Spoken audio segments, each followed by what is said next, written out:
नमस्कार दोस्तों, आज मैं आपके लिए एक बहुत ही अच्छी कहानी लेकर आई हूँ जो कि आज के ज़माने के साथ जुड़ी हुई है। दोस्तों, इस कहानी को अंत तक अवश्य सुनिए। दोस्तों, एक शहर में एक नॉर्मल परिवार रहता था। मतलब ना अमीर था और ना ही गरीब था, मीडियम, जिसे हम मिडिल क्लास लोग बोलते हैं, वो मिडिल क्लास फैमिली रहती थी। तो एक बार क्या होता है, उस फैमिली में जो घर की स्वामिनी होती है वो भोजन बना रही होती है रसोई में। तो रसोई का नल एक बार खराब हो जाता है। रसोई के नल से पानी रिसने लगता है। तो उस गृह स्वामिनी ने अपने पति से कहा, प्लम्बर को बुला करके ये रसोई का नल ठीक करवा दो। तो उसके पति ने प्लम्बर को बुलाया। प्लम्बर रसोई में गया और नल ठीक करने लगा। उसका पति प्लम्बर को काम करते हुए देख रहा था कि किस तरह से वो पाइप वगैरह लगा रहा है, निकाल रहा है। तो प्लम्बर ने थैले से एक रिंच निकाली। रिंच की डंडी टूटी हुई थी। तो वो व्यक्ति चुपचाप देखता रहा कि इस रिंच से कैसे काम करेगा, क्योंकि इसकी डंडी तो टूटी हुई है। फिर प्लम्बर ने उसी रिंच से पाइप से नल को अलग कर दिया। पाइप का जो हिस्सा गल गया था, जिससे पानी रिस रहा था, उसे काटने के लिए उसने फिर थैले में से एक आरी निकाली। आरी भी आधी टूटी हुई थी।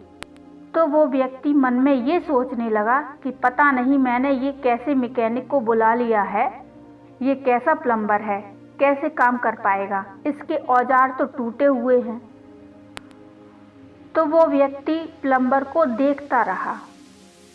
प्लम्बर धीरे धीरे अपनी मुट्ठी में आरी पकड़कर पाइप पर चलाता रहा। उसके हाथ सधे हुए थे।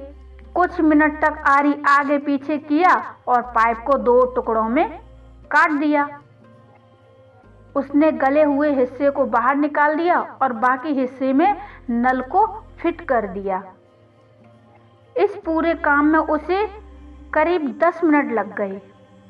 तो वो व्यक्ति उस प्लम्बर को 100 रुपये देने लगा। तो प्लम्बर ने कहा कि इतने पैसे नहीं होते बाबूजी, आप आधे दीजिए। उसकी ये बात सुनकर उस व्यक्ति को बड़ा आश्चर्य हुआ। उसने बड़े आश्चर्य से पूछा, क्यों भाई, पैसे भी कोई छोड़ता है क्या? उस व्यक्ति के ऐसा पूछने पर उस प्लम्बर ने उत्तर तो दिया, लेकिन उसके उत्तर ने उस व्यक्ति को सच का ऐसा साक्षात्कार कराया कि वो व्यक्ति हैरान हो गया। उस प्लम्बर ने कहा कि नहीं सर, हर काम के रुपए तय होते हैं। आप आज अधिक पैसे दे भी देंगे, मुझे अच्छा भी लगेगा, लेकिन मुझे हर जगह इतने पैसे नहीं मिलेंगे, तो फिर मुझे तकलीफ होगी। हर चीज़ का रेट तय होता है, आप उतने ही पैसे दे दीजिए जितना मेरा बनता है।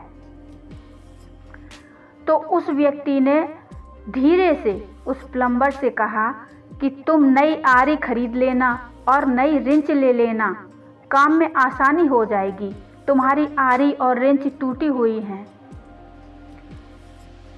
तो प्लम्बर ने हंसकर कहा, औजार तो काम में टूट ही जाते हैं सर, पर इनसे काम नहीं रुकता। तो उस व्यक्ति ने हैरानी के साथ उससे कहा कि अगर रिंच सही हो, आरी सही हो, तो काम आसान नहीं हो जाएगा? तो उस प्लम्बर ने जवाब दिया, हो सकता है बाबूजी और आसान हो जाए, लेकिन आप जिस ऑफिस में काम करते हैं वहां आप किस पेन से लिख रहे हैं उससे क्या फ़र्क पड़ता है। लिखना आना चाहिए। लिखना आएगा तो किसी भी पेन से आप लिख लेंगे, नहीं लिखना आएगा तो चाहे जैसी भी कलम हो आप नहीं लिख पाएंगे। हुनर हाथ में होता है, मशीन में नहीं। बाबूजी, इसे तो टूल कहते हैं, इससे अधिक कुछ नहीं। जैसे आपके लिए कलम है वैसे ही मेरे लिए ये टूल है। ये थोड़े से टूट गए हैं तो क्या हुआ, इनसे काम चल रहा है। नया ले लूँगा फिर भी यही हाल होगा। ये टूट गया है, अब तो इनमें कुछ बचा ही नहीं टूटने को। अब काम आराम से चल रहा है।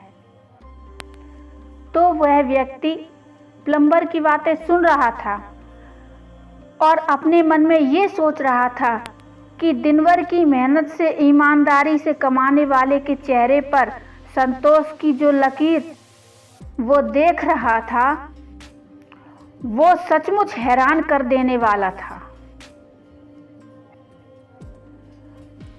उस व्यक्ति को ये लग रहा था कि हम सारा दिन पैसों के पीछे भागते रहते हैं, पर जब मेहनत और ईमानदारी का टूल हमारे पास हो तो असल में बहुत पैसों की ज़रूरत नहीं होती। उस व्यक्ति ने प्लम्बर की बातें सुनकर प्लम्बर से कुछ भी नहीं कहा और प्लम्बर से बड़े प्यार से पूछने लगा, चाय तो नहीं पियोगे भैया? तो प्लम्बर ने उसे जवाब दिया, नहीं बाबूजी, बहुत काम है, कई घरों में पानी रिस रहा है, उन्हें ठीक करना है। तो बाबूजी, पानी बर्बाद ना हो इसका तो हमें ही ख्याल रखना चाहिए। और वो प्लम्बर चला गया। उसके बाद वो व्यक्ति बहुत देर तक सोचता रहा कि काश हम सब ऐसे ही प्लम्बर की तरह सोच रखते। दोस्तों, हमें बहुत से लोगों से सीखना चाहिए। ये लोग किसी स्कूल में नहीं पढ़ाते और ना ही हमें कहीं स्कूल में पढ़ते हुए मिलते हैं। ये लोग जिंदगी की यात्रा में कहीं भी किसी भी समय पर मिल जाते हैं।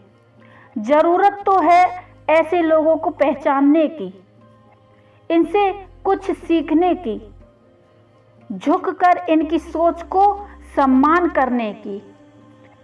दोस्तों, हमारा आदर्श तो केवल सत्यता और सरलता और स्पष्ट, ये 3 चीज़ें ही होनी चाहिए। दोस्तों, इंसान को हमेशा ये याद रखना चाहिए कि जो प्राप्त है वही पर्याप्त है। जिसका मन मस्त है उसके पास समस्त है। दोस्तों, आपको ये कहानी कैसी लगी कृपया मुझे कमेंट में ज़रूर बताइए। कहानी अच्छी लगी हो तो लाइक कर दीजिए और चैनल को सब्सक्राइब कर लीजिए। और हाँ, बेल आइकन को ज़रूर प्रेस करिए जिससे आपको हमारी आने वाली नोटिफिकेशन मिल जाए। तो मिलते हैं फिर एक और बढ़िया सी कहानी के साथ। तब तक के लिए नमस्कार। जय हिंद, जय भारत।